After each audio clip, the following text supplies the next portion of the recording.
The steps to find the inverse of a one-to-one function are 1. Replace f of x with y in the equation. Step 2. Interchange all x and y values. In other words, you replace all the x's with y and all of the y's with x. Step 3. Solve the resulting equation for y. 4. Replace y with f inverse of x. And step 5, we can check to see if we have truly found the inverse. Step 1. To find the inverse, we first replace f of x with y. Next, we switch the x's and y's. So the y we will replace with x, and the x we replace with y. Next, we isolate the y, get y by itself. Start by subtracting 7. We'll do that on both sides. And then we divide by -2.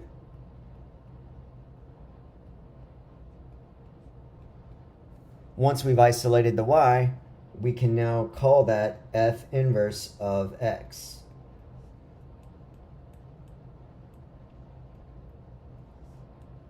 So we have the inverse.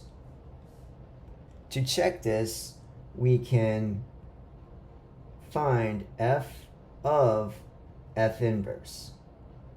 So we're copying the f function, but every time you see an x, you're going to replace that x value with what we think f inverse is.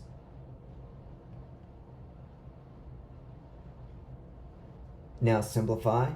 The -2's will cancel, and we are left with x, which is what we wanted.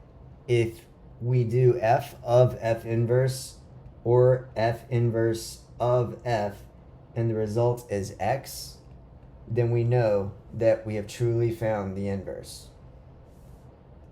In the next example, we're again looking for the inverse. We'll start by replacing f with y. Up next, we switch the variables. The y becomes x, and the x becomes y. From here, we need to isolate the y, get y by itself. We can multiply by the LCD on both sides. This will give us 2x minus xy equals 4. Continuing to isolate the y, we next need to subtract 2x on both sides. And finally, we will divide by -x.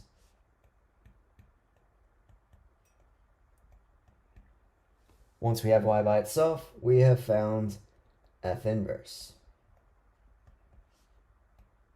4 minus 2x over -x. To check to see if this is truly the inverse, we can evaluate f of f inverse, and hopefully the result will be x. So we're going to copy f, the original function, 4 over 2 minus x, but instead of writing the x, we're going to replace the x with f inverse. 4 minus 2x over -x. Checking this example is a little bit more tedious since we have a complex fraction. So we first want to simplify the complex fraction. We can do that by multiplying the numerator and denominator by the -x, the smallest denominator.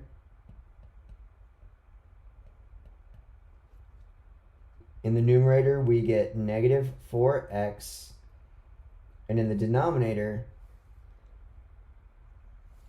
2 times -x is -2x, and then -x times the fraction, the -x's will cancel, and you're left with just the numerator. We just need to make sure we distribute the negative sign, so -4 plus 2x.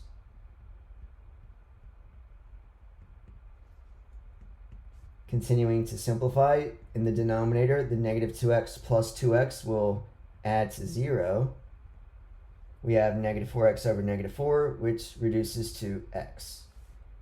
And since f of f inverse gave us x, we know that we truly found the inverse.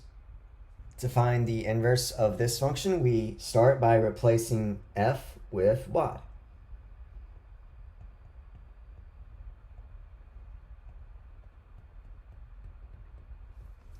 Up next, we switch the variables.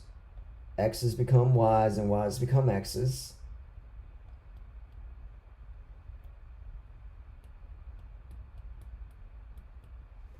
And now the goal is to isolate the y. We can start that process by multiplying by the LCD.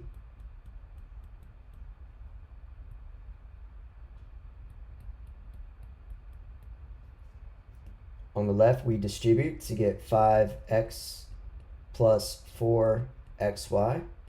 On the right, the denominator will cancel with the LCD, leaving us with the numerator 3y minus 3. Keep in mind, the goal is to isolate the y, so we need to move terms that contain y to the left side. Terms that contain x, we will move to the right side. We now have 4xy minus 3y equals negative 3 minus 5x. On the left, we have two terms that contain a y, so we need to factor out that y, leaving us with 4x minus 3 equals negative 3 minus 5x. Finally, we divide both sides by the parentheses, and we get y is equal to negative 3 minus 5x over 4x minus 3, which we can now call f inverse of x.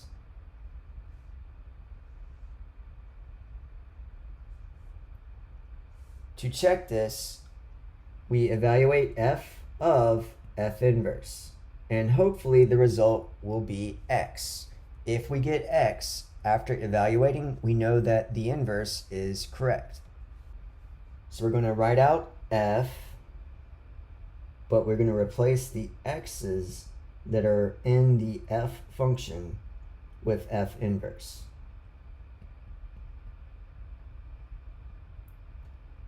F inverse was negative 3 minus 5x over 4x minus 3.